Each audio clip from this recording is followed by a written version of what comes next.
to the fans. That was something else. Senior NFL reporter Jeremy Fowler is with us. He's on his camp tour. Right now we find him in Nashville, Tennessee. All right, so let's start there. Jerry Jones said Parsons' request is not something that the fans should lose sleep over, that all of this is just part of the negotiation process. But certainly his remarks, Micah Parsons, had a very personal tone. What are you hearing about him and his approach to these negotiations at this moment?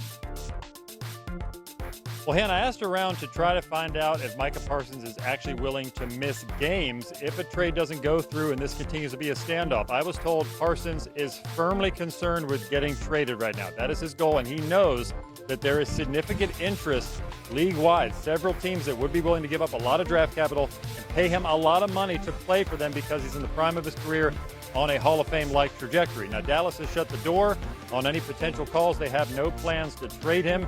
So this is a true standoff. You know, we see with a lot of players, they request a trade, they don't get traded. But this statement from Parsons was pointed, and I'm told that he is firmly okay with being the villain in this case. So the Cowboys have to determine if they're simply willing to pay him. Only one player in the entirety of Jerry Jones' tenure who has been a Pro Bowler the year before has been traded the next year. But I'm sure one guy who would love to see it get done is Matt Eberflus. I mean, they opened their season in 32 days against the Eagles. You, my friend, though, you are visiting 11 teams in 12 days. We have a lot of quarterback questions in both the NFC North and the AFC North. Take us through what you've learned, and if you would, please start with J.J. McCarthy in Minnesota. Yeah, Hannah, we're ripping and running through the country. J.J. McCarthy, I saw him in Minnesota. I was told that he's been working on his touch accuracy. He has plenty of arm strength.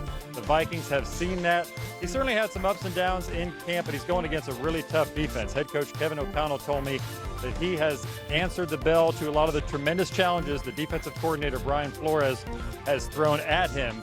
But really, he's looking at layering the ball where he can, throwing with some touch here and there. He's getting back at the swing of things. They are pleased with his development. Caleb Williams, this one is a bit of the same, a little bit of up and down early in camp with the Bears. That is no secret. But when I arrived in town, I asked a source about it. They said he's had a few good days in a row. Just continue to watch and see what he does. And when I was there on the ground, I was told that Ben Johnson has been relentless on Williams with every detail. They're not hiding away from the scar tissue he had last year in Chicago, but I'm told that Williams really is taking to that coaching, and he wants it. Then you got a different situation in Pittsburgh with Aaron Rodgers and the Steelers. Rodgers really had to get a comfort level with Pittsburgh that came from his talks with Mike Tomlin. I spoke with Tomlin at training camp. He said he never sold Aaron Rodgers on coming to Pittsburgh. He simply developed an organic relationship with him over the phone. He said it was just a lot of fun to get to know Rodgers. And when I asked him if he was nervous about Rodgers maybe not signing, he said it was simply more excitement because you could tell the relationship was in a good spot. Then you got the Browns QBs, totally different situation. They have 4 guys. Their camps are designed to just get 4 guys a lot of throws. But now you have Kenny Pickett out with the hamstring.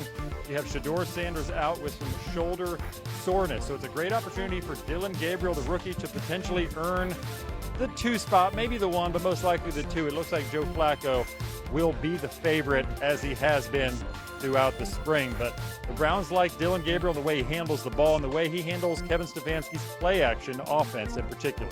Yeah, and they have their first preseason game Friday against the Panthers, so it'll be interesting to see how Gabriel performs there. Jeremy Fowler, as always, we appreciate it. Thank you, and safe travels, my friend. Thank you, Hannah. We begin NFL Live with breaking news related to the Cowboys. Adam Schefter, what's going on with Micah Parsons?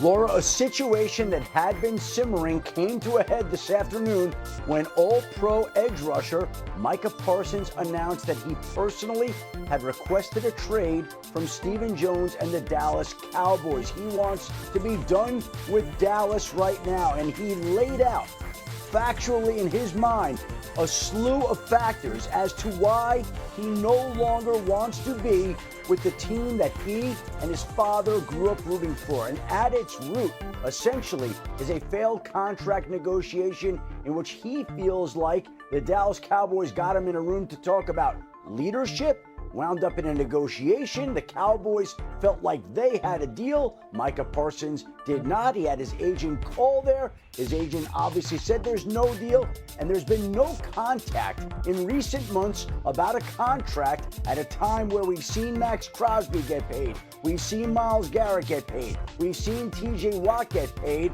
and we have not seen Micah Parsons get paid. Not only have we not seen him get paid, we haven't seen or heard about any conversations between the two sides. And we said this all week long, but essentially the sides right now have been further apart today in early August than they were in early April. And now it's culminated in Micah Parsons issuing a trade request. It's gone viral. He's got teammates on Twitter supporting him, and there's more drama in Dallas.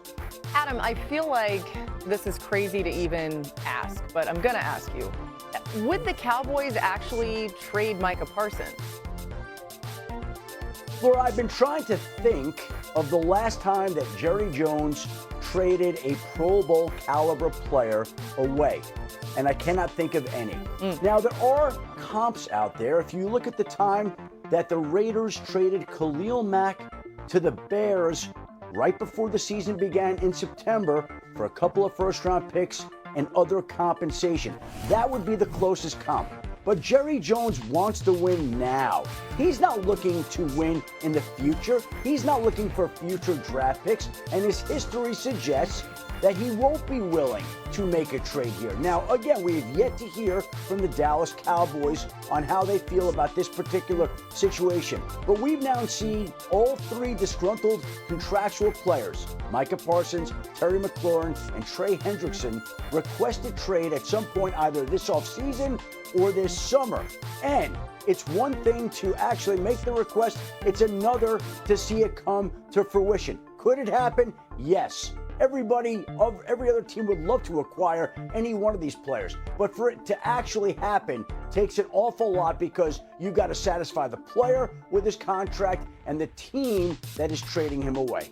All right, Adam, thanks so much for all of the context here. Just incredible out of you. We appreciate you. You referenced that statement. It was lengthy, 592 words to be exact, posted on Twitter. Parsons said in part, yes, I wanted to be here. I did everything I could to show that I wanted to be a Cowboy and wear the star on my helmet. You sense the past tense there. Unfortunately, I no longer want to be here. I no longer want to be held to closed-door negotiations without my agent present. I no longer want shots taken at me for getting injured while laying it on the line for the organization, our fans, and my teammates. I had purposely stayed quiet in hopes of getting something done. Up to today, the team has not had a single conversation with my agent about a contract. Not one demand has been made by my agent about money, years, or anything else. Still, I stayed quiet, but again, after repeated shots at myself and all the narratives I have made a tough decision, I no longer want to play for the Dallas Cowboys. My trade request has been submitted to Stephen Jones personally. Oh my, Marcus Spears demanded to be on the show today. Some airtime after seeing that Micah post. Swagoo, you've done business in Dallas. What do you make of all this?